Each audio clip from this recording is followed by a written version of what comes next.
Supra Radio, your favorite campus radio station. Halo Sobat Supra, kembali lagi di podcast Obral. Obrolan bareng alumni. Nah, podcast Obral ini merupakan kolaborasi antara Supra FM dan Sugiya Pranoto Student Career Center. Sebelumnya, perkenalkan namaku Rikyong Setiawan Putra dari Prodi Psikologi Angkatan 2019. Di episode kali ini kita mau ngulik dan ngobrolin seputar kehidupan setelah kuliah dengan narasumber kita yang gak kalah menariknya dari narasumber kita yang sebelumnya. Jadi pada kali ini aku udah bareng sama Kak Fang Andreas Leonardo, alumni dari Fakultas Teknologi Pertanian nih teman-teman. Halo Kak Aldo. Halo Ricky, salam kenal ya sebelumnya. Kita belum pernah kenal ya sebelumnya. Iya nih Kak Aldo. Nah Kak Aldo ini lagi di Jakarta ya kayaknya ya? Iya, Ini aku sekarang kerja di Indofood, di bagian tugas harinya. Udah lama Kak Aldo? Sudah dari 2020 sih. Jadi dari 2 tahun lalu ya? Iya, waktu itu setelah wisuda langsung dapat kerja sih, puji Tuhan. Iya, puji Tuhan. Nah, Kak Aldo, sebenarnya aku mau tanya nih, cita-cita Kak Aldo dari kecil itu apa sih?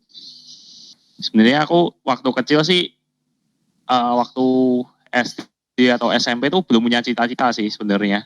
Tapi mulai ada cita-cita tuh ketika kuliah sih, ketika masuk di Unika. Nah, di Unika sendiri aku udah menemukan semacam passionku lah.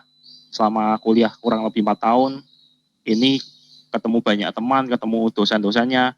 Nah, di Unika ini sendiri aku nemuin cita-citaku, yaitu menjadi kayak seseorang yang penting di perusahaan makanan. Gitu. Jadi sebelum Kak Aldo ini masuk ke Fakultas Teknologi Pertanian di Unika ini berarti masih belum kepikiran gitu ya Kak Aldo ya? Iya, masih belum kepikiran ke depannya tuh mau jadi apa. Nah terus masih kayak cita-citanya masih kayak anak kecil lah. Mau jadi apa, paling jawabannya ya dokter, terus astronot atau apa. Oh iya. Jadi sebelum Kak Aldo masuk ke kuliah ini berarti Kak Aldo itu belum kepikiran nih ya? Iya, belum tahu gambaran lah tentang dunia kerja nanti ke depannya seperti apa. Terus alasan Kak Aldo mau masuk ke Fakultas Teknologi Pertanian di Unika ini kalau boleh tahu apa sih? Karena salah satu fakultas yang ada nama di Unika sendiri itu Fakultas Teknologi Pertanian. Dan aku sempat research sih, teknologi pertanian di Unika itu termasuk salah satu perguruan tinggi swasta terbaik lah untuk jurusan teknologi pangannya ya. Makanya itu aku cari tahu informasi dari semacam student yang dari FTP-nya sendiri itu waktu itu datang ke kuliahku kan, ke SMA aku. Nah dari situ aku cari tahu di sini kira-kira belajar apa. Jadinya aku tertarik masuk ke Unika Sugiya Pranoto jurusan teknologi pangan. Oke. Nah setahu saya nih ya Kak Aldo, Fakultas Teknologi Pertanian ini kan ada beberapa jurusan nih. Nah kalau jurusan Kak Aldo itu bagian yang apa sih? Kalau Fakultas Teknologi Pertanian ini ada 2 jurusan waktu aku dulu kuliah. Itu yang pertama jurusan teknologi pangan dan juga nutrisi teknologi kuliner. Dan sepertinya terakhir itu mau dikembangkan ini food for beauty and wellness untuk masalah kecantikan atau untuk gaya hidup lah. Kalau yang teknologi pangan itu sendiri lebih membahas tentang industri makanan. Kalau nutrisi teknologi kuliner itu lebih membahas tentang makanan di hotel, restoran gitu sih. Lebih ke dari sisi estetikanya dan juga rasa. Kalau food and beauty and wellness mungkin lebih bahas tentang makanan apa sih yang bermanfaat buat kesehatan kulit, kesehatan tubuh kita gitu sih. Nah kalau Kak Aldo sendiri ini bagian yang teknologi pangan berarti ya? Iya, kalau aku teknologi pangan. Ya. Nah jurusan Kak Aldo ini kan teknologi pangan nih. Nah prospek kerjanya ke depan itu sebenarnya kayak gimana sih Kak Aldo? Kalau prospek kerja di teknologi pangan tuh pastinya sangat luas ya. Ada yang bisa jadi R&D, Research and Development, itu mendevelop suatu produk makanan. Contoh Citato rasa Indomie. Itu kan awal idenya itu dari anak-anak R&D. Hmm. Apa sih yang disukai pasar? Nah, anak-anak R&D itu yang research pasarnya itu supaya bisa dibuat menjadi suatu produk dan dikomersialkan, dijual ke luar. Terus ada juga yang temanku yang bekerja sebagai QC. QC itu quality control untuk melihat apakah makanan itu layak apa enggak dibuat dijual keluar. Dari segi standar nasional Indonesia itu harus dibandingkan dengan SNT supaya makanan ini tuh layak apa enggak dijual dan boleh apa enggak dijual keluar. Terus ada juga yang bagian QA, quality assurance, itu lebih ke membahas tentang industrinya itu bagaimana cara menjamin kualitas dari industrinya itu. Misalnya ada sistem ISO, sistem HACCP, dan lain sebagainya. Terus ada juga yang kerja di bagian produksi, itu ngoperasiin mesin, itu juga bisa sih anak teknologi pangan. Terus juga yang terakhir itu juga mungkin yang nggak terlalu relate, cuma juga bisa juga itu bagian marketing juga bisa sih. Kayak aku ini sekarang kerjanya sebenarnya nggak 100% murni di pangan, tapi aku di marketing tapi masih ada relate dikit dengan dunia teknologi pangan. Kan nggak mungkin kalau misalnya kita jual suatu produk tapi kita nggak tahu spesifikasi produknya yang akan kita jual. Nah itu yang relate sih, yang relate dengan dunia teknologi pangan. Ya. Jadi itu Terus, kayak gimana Kak Aldo? Terus kalau yang dari jurusan yang sebelah NTK itu biasanya jadi koki atau jadi kerja di hotel, kerja di restoran itu banyak lah yang kerja di sana. Ya. Jadi kayak ada quality control, research and development, bagaimana kayak tadi Kak Aldo bilang tentang cita atau rasa Indomie atau Indomie rasa apa gitu-gitu ya Kak Aldo ya. Iya, Jadi banyak banget ya emang ya. Jadi kayak prospek kerjanya ini banyak banget ya Kak Aldo ya. Iya, banyak banget. Luas lah. Iya. Karena kan Luas, industri makanan kan nggak pernah berakhir kan. Karena semua orang kan butuh makanan dan semua orang tuh pasti butuh makanan yang cepat lah. Iya, benar. Kayak istilahnya bagaimana kita sebagai orang teknologi pangan nih berinovasi terus-terus dari hari ke hari supaya kayak menghasilkan makanan yang enak juga, tapi juga efisien juga gitu ya Kak Aldo, dan bergizi juga nih tentunya nih. Iya, Iya, benar-benar. Nah Kak Aldo, ngomongin tentang kuliah nih, kan setahu saya ini ada dua tipe anak kuliah nih, kan satu kupu-kupu, kuliah pulang, satunya kura-kura nih, kuliah rapat. Nah, kalau Kak Aldo sendiri ini kupu-kupu atau kura-kura nih? dulu aku waktu kuliah itu kebetulan aku kura-kura sih. Jadi kura-kura. selesai kuliah itu aku biasanya rapat. Kebetulan kan aku ini dipercaya sebagai ketua senat mahasiswa Fakultas Teknologi Pertanian kan. Nah jadi setelah pulang kuliah tuh aku biasanya rapat atau enggak aku pendekatan sama anggota-anggota senatku sih waktu dulu. Gitu ya. Jadi kayak Kak Aldo nih habis kuliah tuh langsung rapat gitu-gitu. Agak sibuk ya Kak Aldo berarti kegiatannya ya? Iya, waktu dulu emang waktu kuliah banyak kegiatan sih. Nah terus Kak Aldo aku mau tanya. Kan Kak Aldo ini banyak kegiatan kan. Nah yang didapat Kak Aldo selama 4 tahun kuliah di berorganisasi dengan teman-temannya Kak Aldo nih atau mungkin kuliah juga, itu yang Kak Aldo dapatkan tuh apa sih kalau boleh tahu? Yang pertama itu soal kepemimpinan ya. Karena kan kalau ilmu soal kuliah itu kan ilmu based on teori, dan ketika kita di dunia kerja kan kita bertemu sama orang-orang baru, orang-orang yang banyak, dan gimana sih caranya kita kelak itu kan kita bakal menjadi pemimpin kan, pemimpin di lingkungan kita. Nah, gimana sih caranya kita mengatur orang, caranya kita komunikasi sama orang, itu tuh sangat dilatih lah di organisasi. Jadi kayak kepemimpinan tuh emang sangat penting ya Kak Aldo, karena dimanapun kita berada, besok pasti di dalam kuliah ini kan kayak lingkup kecil kita buat terjun ke dunia masyarakat gitu ya Kak Aldo ya? Ya, at least ketika kita nggak bisa menjadi pemimpin di masyarakat, at least kita bisa menjadi pemimpin atas diri kita sendiri sih. Iya itu benar banget nih. Karena kalau kita sudah bisa memimpin diri kita sendiri ini, kita pasti bisa istilahnya membantu orang lain untuk kita arahkan gitu ya Kak Aldo ya. Iya, Oke. Nah, terus selain kan itu Kak, juga gimana Kak Aldo? komunikasi juga ini sih sangat dilatih sih di organisasi sih. Iya. Cara komunikasi dengan dosen, dengan teman sekuliahan, terus bahkan dengan tenaga pendidikan itu sangat dilatih sih waktu organisasi dulu. Iya benar. Karena kan mungkin kalau soal komunikasi kan tiap orang ini kan beda-beda ya Kak Aldo. Jadi ada mungkin orangnya enaknya ngomong bahasa ini. Jadi atau satunya mungkin lebih ke arah ngomongnya santai, ada yang ngomongnya serius.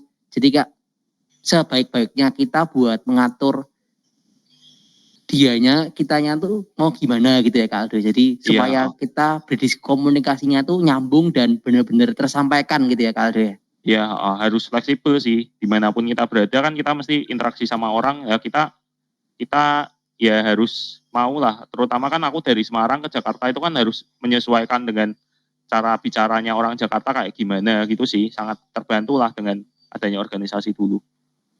Iya benar. Jadi mungkin kalau perbedaan kan Kak Aldo kan orang Semarang ya nih ya. Iya, orang Semarang. Nah jadi kan kayak mungkin di Jakarta tuh beda banget nih sama apalagi Jawa Tengah dan Jawa Barat nih ya Kak Aldo. Jadi kayak Iya, pasti membantu ya Kak Aldo di Jakartanya bagaimana kayak beradaptasi dengan lingkungan setempat, terus bagaimana cara mengkomunikasikannya gitu ya Kak Aldo ya. iya, Oke. Nah, dalam kerjaan Kak Aldo ini kan pasti ada susah sedihnya nih, ada susah senangnya. Nah, kalau boleh tahu apa sih Kak Aldo? Kalau susahnya ya ini sih. Aku kan dari teknologi pangan kerjanya di bagian marketing kan, di data analis.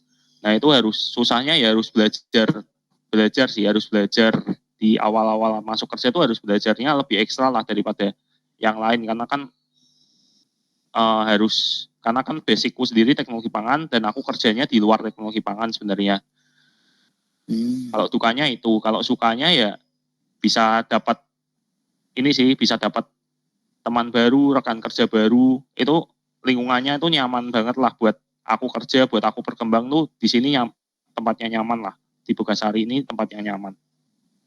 Jadi emang susahnya nih emang nggak sesuai dengan kuliahnya Kak Aldo ya berarti ya? Iya, nggak sepenuhnya sesuai ya. Meskipun ya kalau misalnya kita kerjanya di tempat yang sesuai pun tuh ya juga mesti harus belajar banyak lah. Karena dunia kerja tuh beda sama dunia kuliah. Beda banget ya Kak Aldo ya? Ya beda. Karena di kuliah kan kita teori, terus prakteknya lewat praktikum. Tapi di dunia kerja tuh kita harus benar-benar mengaplikasikan apa yang ilmu yang kita dapat selama kuliah, selama praktikum itu kita harus aplikasikan di dunia kerja lah.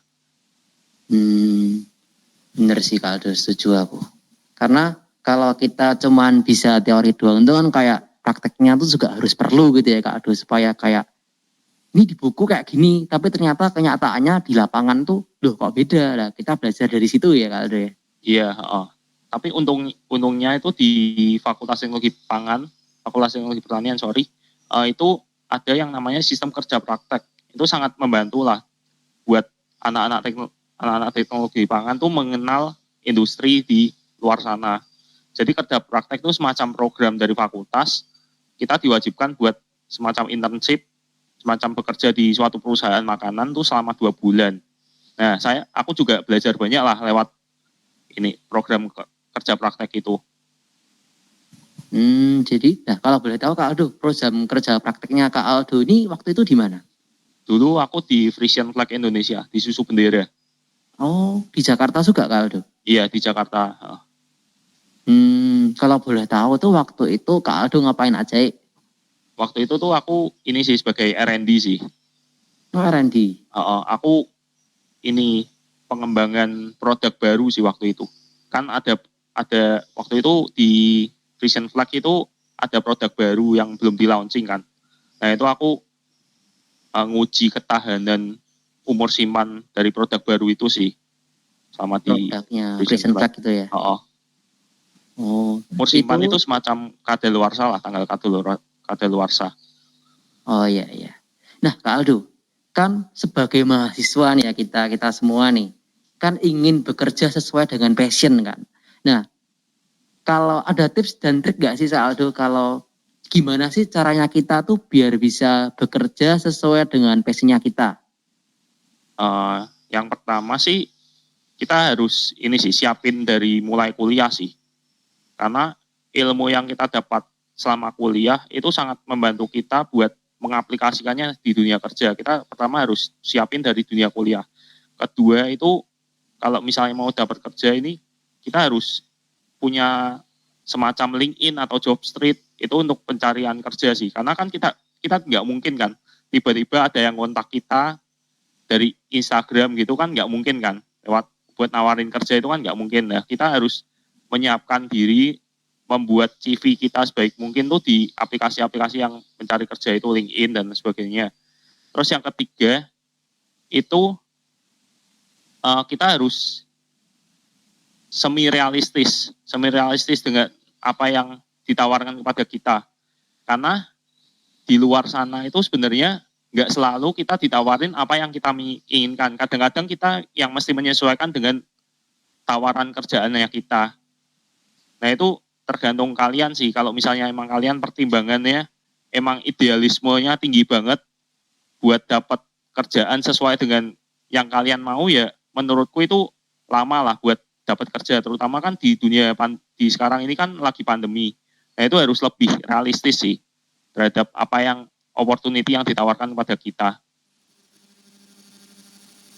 Ya. Benar banget sih Kak Aldo. Jadi daripada kita tuh harus kayak mempersiapkan dari kuliah apa yang agar sesuai dengan passionnya kita gitu ya Kak Aldo. Kita harus prepare gitu ya.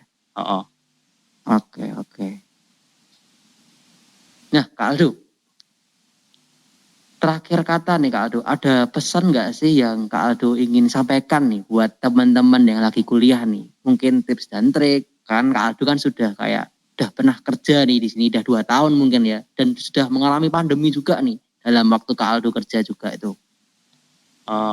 Pesanku buat ini mahasiswa yang ada di Unika semuanya, mungkin ini sih, gunakanlah kesempatan kalian belajar di kuliah itu dengan sebaik-baiknya, karena ketika di dunia kerja nanti tuh ya kalian menghadapi dunia yang sebenarnya. Dunia di luar sana tuh lebih keras daripada yang kalian bayangkan.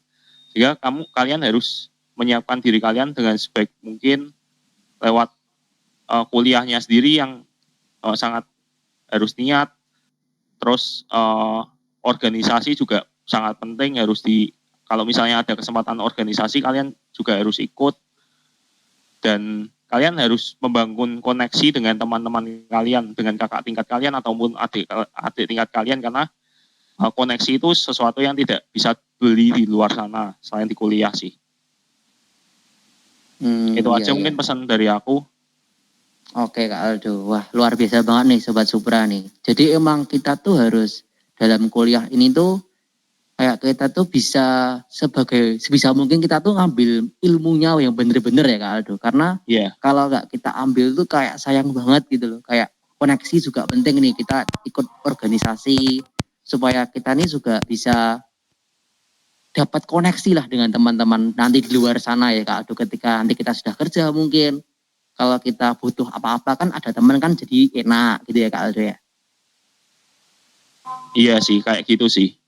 Iya benar. Dan tadi Kak Aldo kan juga bilang sendiri nih, kayak kita dalam kuliah ini kan kita juga belajar mengenai kepemimpinan, cara kita beradaptasi dengan setiap orang, cara kita bertemu dengan orang-orang itu kan berbeda-beda. Bagaimana cara kita membawa diri kita sendiri itu kan juga kita pelajari waktu di kuliah ya Kak Aldo ya.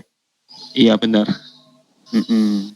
Kita harus ini sih, harus mempersiapkan diri kita dengan sebaik mungkin lah sebelum terlambat. Karena kalau kita nyiapinnya baru di dunia kerja itu udah telat gitu. Harus disiapin benar. Dari kuliah lah. Oke. Terima kasih Kak Aldo ya. Nah, kalau teman-teman merasa podcast ini bermanfaat, boleh nih di-share di sosial media yang kalian punya, supaya nggak cuman kamu nih yang dapat manfaatnya, tapi yang lain juga. Oh iya, jangan lupa juga follow Instagram kita di @suprafm dan juga @sscc Unika Sugia Pranoto. Jangan lupa juga dengerin Supra Podcast di Spotify, karena kita bakal selalu update tentang podcast-podcast berikutnya nih. Nah, buat teman-teman yang masih penasaran nih dan mau tahu lebih lanjut tentang kehidupan Kak Aldo, nih langsung bisa kepoin kemana nih Kak Aldo? Bisa kepoin ke Instagram aja, Andreas Leonardo _ Oke. Oke, terima kasih banyak ya Kak Aldo dan terima kasih banyak buat teman-teman nih ya sudah dengerin. Itu saja deh ngobrol-ngobrol alumni dari kita di episode kali ini. Dan ditunggu ya teman-teman episode obral berikutnya. Aku Rick Yong bersama Kak Fang Andreas Leonardo. Kami pamit undur diri dan terima kasih teman-teman. Dan Kak Aldo, terima kasih. Terima kasih. Terima kasih telah mendengarkan Supra Podcast. Pantau terus konten menarik kami melalui Twitter di @suprafm_, Instagram @suprafm, dan kanal YouTube Supra TV. Dengarkan terus podcast kami di Spotify. Terima kasih.